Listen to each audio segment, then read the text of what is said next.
This is Michael Popok, Legal AF. We always expected that at least 2 or 3 of the defendants in Fani Willis's Georgia indictment would try to move the case out of state court and a state court judge, Judge McAfee, and drag it over to federal court in the Northern District of Georgia across the street. We always anticipated it. It was tried by Donald Trump, a similar maneuver in his New York prosecution related to the Stormy Daniels business fraud records case, and it failed there. And he'll try it again here. Mark Meadows is apparently going to be the test case because Mark Meadows has already filed what's called a notice of removal, 14 pages, a little longer than usual. I usually see them be about 1 or 2 pages. I'm going to talk about the removal process, what it means and what it doesn't mean for the case, and why Mark Meadows, I expect Donald Trump, and at least Jeffrey Clark, who is the former Deputy Attorney General, number 3 in the Justice Department, who would also have grounds to try this trick. I'll talk about what it means, and also the new judge that's now been assigned, federal judge, who, if he takes jurisdiction over the case, would preside over the Georgia criminal prosecution of these individuals, while the remaining, let's say 15 or 16, stayed in Fulton County State Court. So Fani Willis would have to split her team and prosecute the cases across the street from each other apparently at different times. First, why is Mark Meadows doing this? Because he thinks he'll get a fairer shake in federal court, especially when he tries to raise what's called sovereign immunity or Supremacy Clause immunity to try to defeat the criminal case against him. I'll talk about that.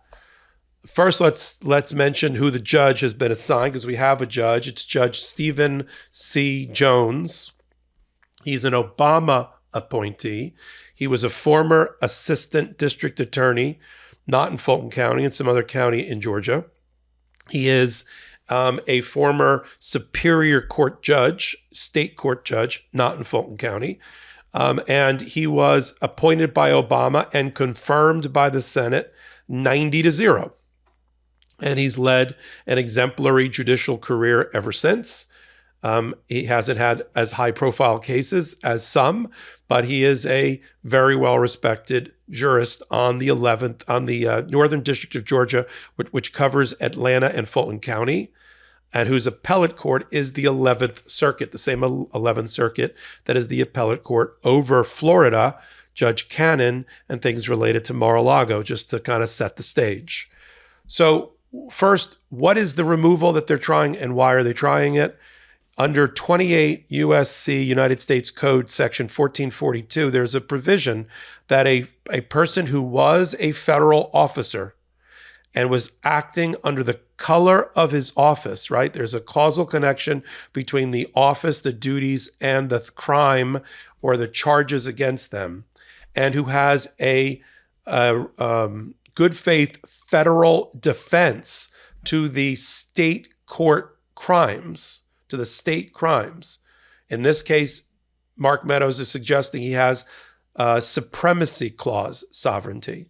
If he has that, federal officer at the time, acting under the color of his office and not outside the scope of his office, we'll talk about that in a minute, and has a federal defense, in this case under the Supremacy Clause of the U.S. Constitution, he has the right, or any party has the right, to drag the case out of the state court for trial purposes and motion practice and discovery purposes and over to the federal court in that jurisdiction.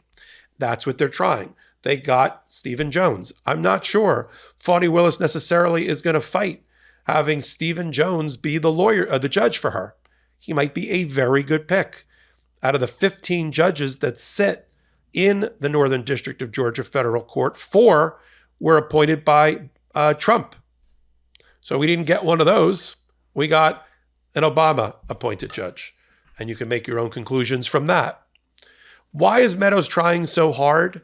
Because he wants a federal judge to determine whether he has an immunity defense. He's going to argue, based on what's put present in the 14 pages where they basically advocated their case, is that All Mark Meadows was doing was things that a normal chief of staff does for the person he works for his boss, Donald Trump. In fact, they listed in their papers. He arranged meetings. He contacted state officials on behalf of his boss. He went and visited state buildings on behalf of his boss in Georgia. He set up phone calls. I mean, the way they're describing it, he's not the chief of staff. He's like the executive assistant or secretary. Why don't they just list he got Donald Trump coffee and was his lapdog and carried his briefcase? But they're trying to minimize and shrink down what is alleged that Mark Meadows did, which, of course, when you look at the indictment in 98 pages and all the paragraphs about Mark Meadows, he did a lot more, including the phone call to interfere with the election, calling Brad Raffensperger, the Secretary of State of Georgia, trying to convince him and lean on him to get rid of 12,000 votes through mail-in ballots or absentee ballots, throw them out and give the state and steal the state for Donald Trump.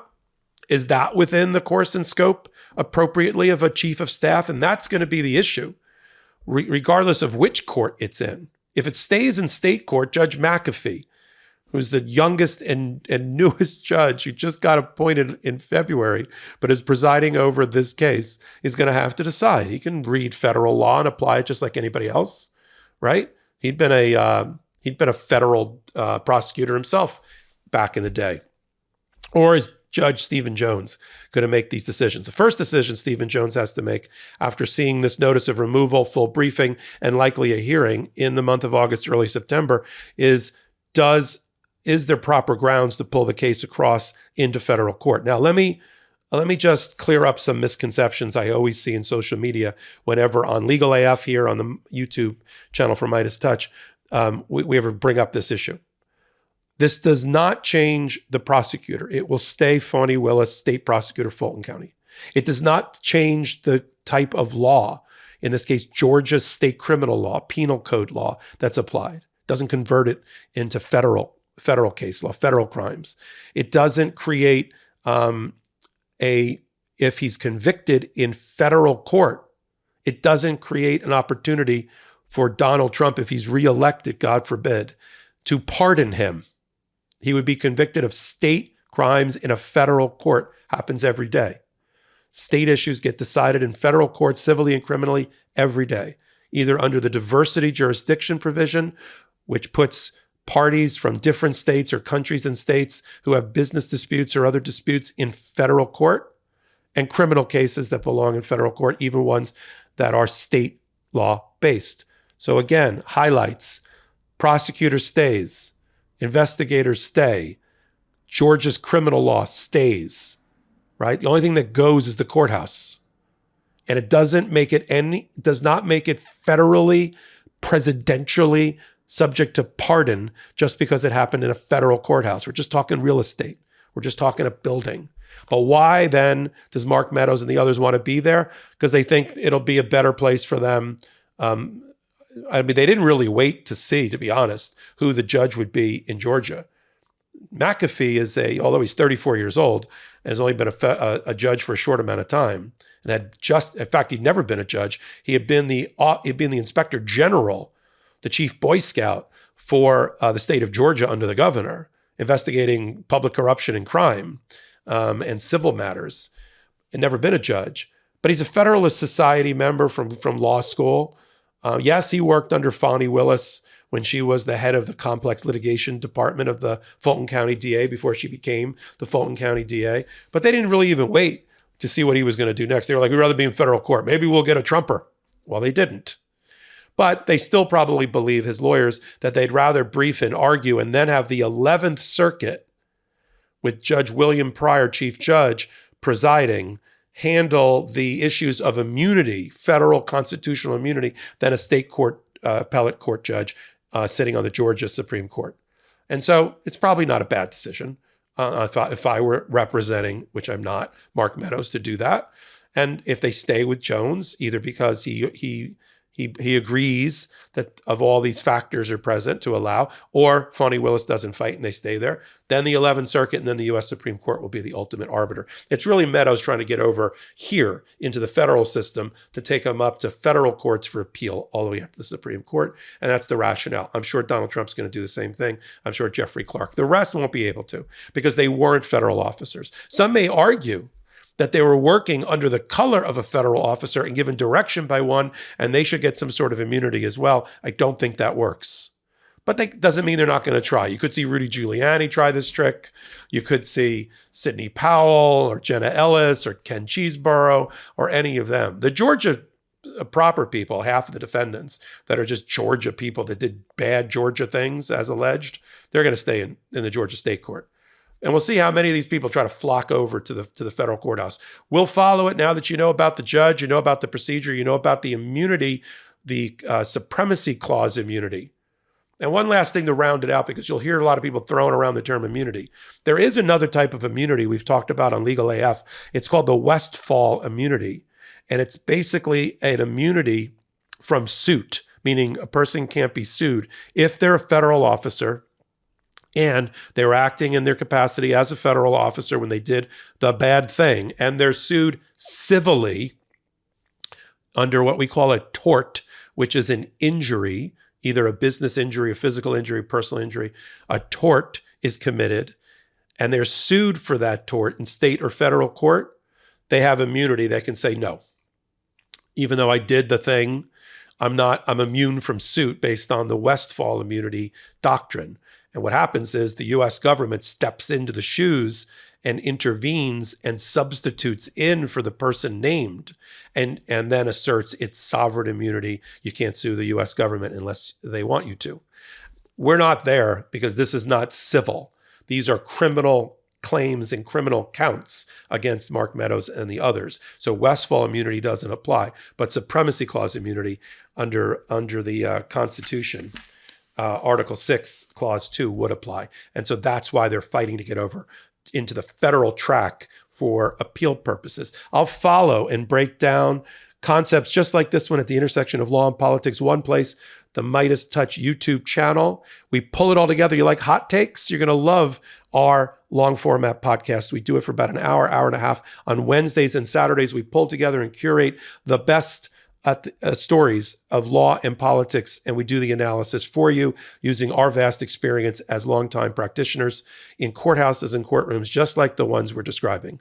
And then if you want to watch us live on YouTube for the recording of Legal AF, the podcast, join us. We have a huge crowd, 20,000 people or more are on live chat with us. And then, we'll have 500,000 people watch it before the week is over. And then you can also listen to it. We drop the audio right off the video podcast.